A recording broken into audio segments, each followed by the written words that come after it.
শোল মাছ নিয়ে চললাম বৌদির কাছে। দেখো বৌদি কত বড় শোল মাছ। বাবারে, এ তো একদম পুরো হলুদ হয়ে গেছে শোল মাছটা। ভালোই বড় আছে, 1 কেজি তো হবেই, তাই না মিষ্টু?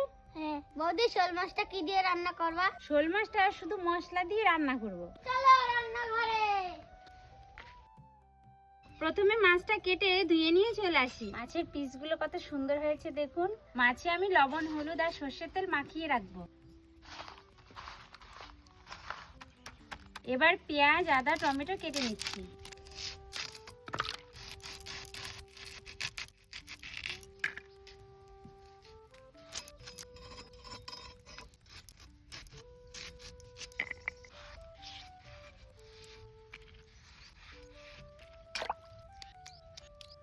আদা, শুকনো লঙ্কা, কাঁচা লঙ্কা পেস্ট করে নিচ্ছি।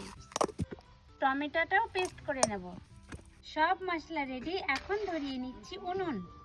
কড়াই গরম হয়ে গেছে, মাছ ভাজার জন্য দিয়ে দিচ্ছি সর্ষের তেল।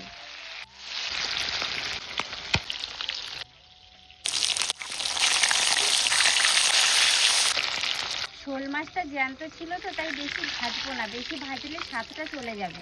সম্বারায় দিয়ে দিচ্ছি জিরে, শুকনো লঙ্কা, তেজপাতা আর গোটা গরম মশলা। এবার দিয়ে দিচ্ছি পেঁয়াজ, দিয়ে দিচ্ছি টমেটো বাটা। টমেটোর কাঁচা গন্ধ চলে গেছে, এখন দিয়ে দিচ্ছি আদা বাটা, কাঁচা লঙ্কা আর শুকনো লঙ্কা বাটা। এবার দিয়ে দেবো জিরে গুঁড়ি, ধনে গুঁড়ি, হলুদ আর লবণ। সামান্য একটু জল দিয়ে ভালো করে মশলাটা কষে নেব।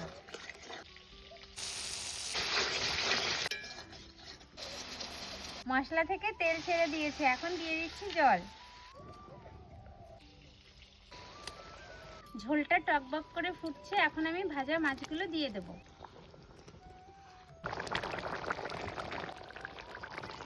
মাছের ঝোলের মধ্যে দিয়ে দিচ্ছি একটা কাঁচা তেজপাতা,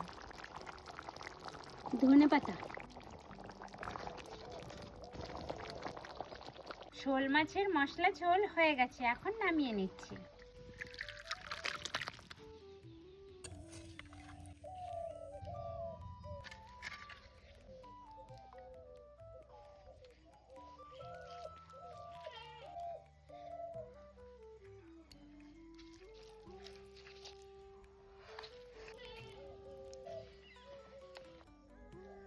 এই মিষ্টু, তোর বৌদি কেমন রাঁধছে মাছের ঝোল?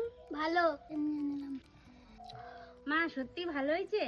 দারুণ হয়েছে। শোল মাছ এইভাবেই ঝোল করতে হয়।